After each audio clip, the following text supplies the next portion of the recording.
I joined the Army in 1990, just in time for the first Gulf War. Thereafter 9/11, both my sons decided to join the Army.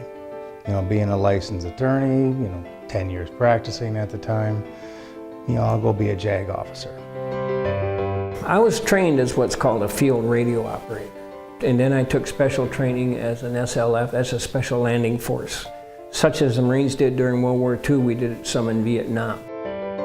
I enlisted in the Wisconsin National Guard when I was 17, still in high school, and then I did my senior year of high school and then went to basic training and advanced training. After that, my advanced training was as a psychiatric technician, enlisted, and did my training down in San Antonio. So at 40 years old, the Army assigned me to be an infantry officer. I am the oldest graduate of officer infantry school since before Vietnam. As a battalion, we would take beachheads and stuff and then move on in, secure a large area, and then they'd pull us back on the ship. Within 2 days, they'd float us upriver somewhere and we'd go in again. About a year after that, our unit was called up to in support of Operation Desert Shield, and so we deployed to Saudi Arabia. I was in an evacuation hospital, operated through that and through Desert Storm, and then came home about 3.5 months later. When I was there, I led my men on 244 combat missions. I was in combat a total of 46 times. 6 men died under my command. We went over there as a battalion. We took our bullets, tanks, guns, radios, everything that the battalion functions with. We stopped to a couple of different islands, Okinawa, Philippines, and then one day we were floating around. They said, "Tomorrow's it, it's a real thing, we're going in, Vietnam." I have been shot once and seriously blown up twice. I have a mild to moderate traumatic brain injury, and because of that, I no longer practice law openly. There are so many times I'm asked to rely on my own judgment. What do you say when the situation is bad? And in the most awkward times, what do you do when a guy is down and he's dying? And you know it, and he knows it.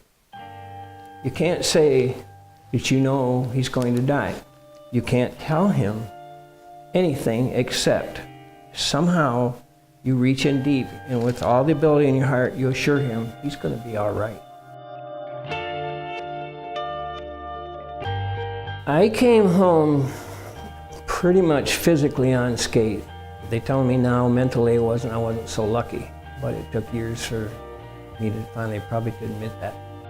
After we returned home, I ended up being promoted to the brigade headquarters XO. Going through all of that, I had realized that I had some issues with nightmares and other issues related to PTSD. So I went to my boss one day and said, I need to get some help. After every war, this kind of stuff happens. Sometimes a person needs to say, I need help. The way I see Origami as a positive for vets is we have the designation as a center that really promotes treating veterans. We have the expertise to treat brain injury here, and as we know, a lot of brain injury coming from these past conflicts. I was recovering from handling this all on my own, which was tough. It was like stepping off the Empire State Building when I didn't go to bed half in a bag, I was getting a handle on that when I had the car accident, which eventually led me to Origami brain rehab. There's all kinds of evidence now that anything I've gone through and anything I've done in my life is due to, it's a byproduct of the PTSD. My insistence and my perseverance with that, I see the changes now. And I am so happy for that. That is the best thing that's come out of this whole thing. They've hired Dr. Frey.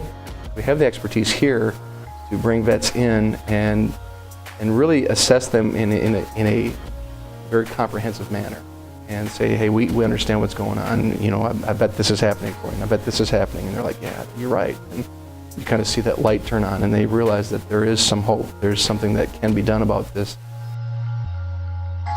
So right now there is a staff member who comes out weekly. I think he can do like up to 8 hours a week to assist me and what I need. The gentleman that they assigned me, I couldn't remember his name, and when he did wear his name tag, I couldn't tell if it was Brandon or Brendan. I couldn't tell the difference. So I just started calling him my rent-a-friend. Both Origami and Peckham have helped me a lot because I used to be so involved. I used to be on many boards. I used to do so many active things to help other people. Since I've left the military, I've lost a lot of self-confidence of what my own abilities are. And coming back, I have the ability to go out and do things and try to help others. And from where I am now, I'm taking those steps to go and try to get back to what I used to do.